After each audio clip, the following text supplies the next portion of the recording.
Have you ever had an idea for an app but didn't know how to get it off the ground? Well, we brought in the brains behind two of the most popular apps ever created, and they're going to show us how they did it. Take a look at this. Ever checked in at a restaurant or bar? You can thank tech star Dennis Crowley, the man behind Foursquare. He created the local hotspot app in his New York City apartment back in 2009. Today, it has 50 million users checking in worldwide. And Bumble is making a lot of buzz, with people swiping left and right for dates.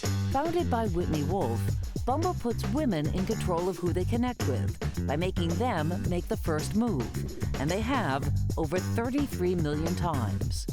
Learn how to make your amazing idea into the next best app today. Please welcome Whitney Wolfe, founder of the popular dating app Bumble, and Dennis Crowley, founder of Foursquare. Welcome to you guys. I'm going to pick your brains.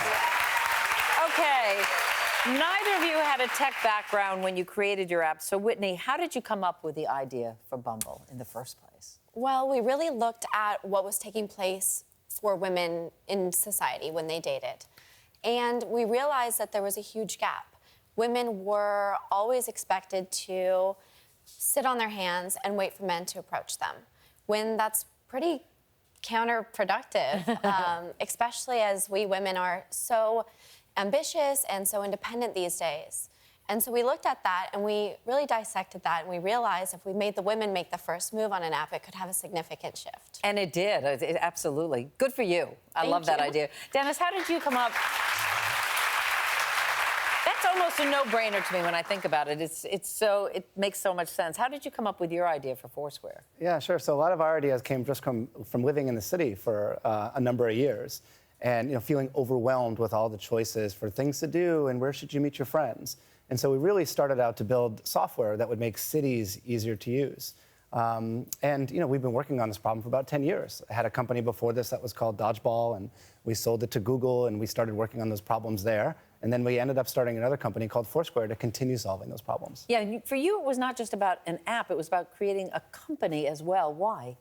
Well, it's one thing just to create an app and have people using it, but if you want the app to be around for a long time and the community to be around for a long time, you have to find some way to turn it into a business. And so, we've been doing Foursquare for 7 years now, and a big part of the challenge and the struggle is trying to figure out, okay, well, how do you keep this thing going so you can afford the office space and afford all the people that work there? Okay, Whitney, once you had your idea for the app for Bumble, what was the very next step?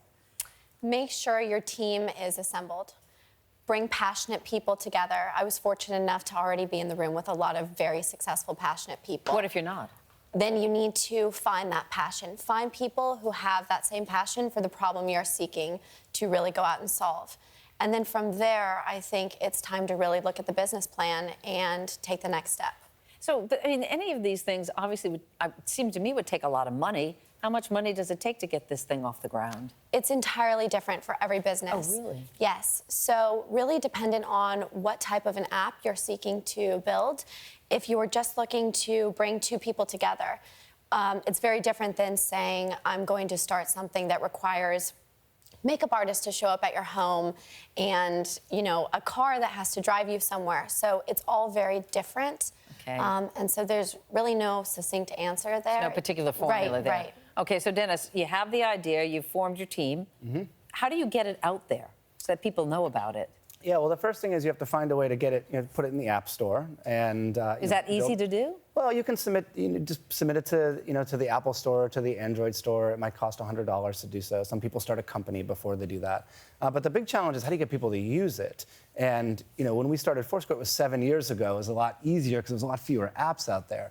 But really, you're just you're out there hustling. You're talking to as many people as you can. Just, we were introducing ourselves to people at bars and to restaurants and at conferences and really anyone that would listen to us. Just be annoying. Well, kind of, yeah. Yeah. You're just like a constant pitchman, salesman. Oh, we made this great thing. We want you to see it. You should use it. Please use it. Please try it. But you've got to get out there and create the buzz yourself. You got to do the legwork. I think so, yeah. In the early days, we had people that really liked what we were building, but we would meet with investors or reporters and say, this is never going to work. This is a bad idea.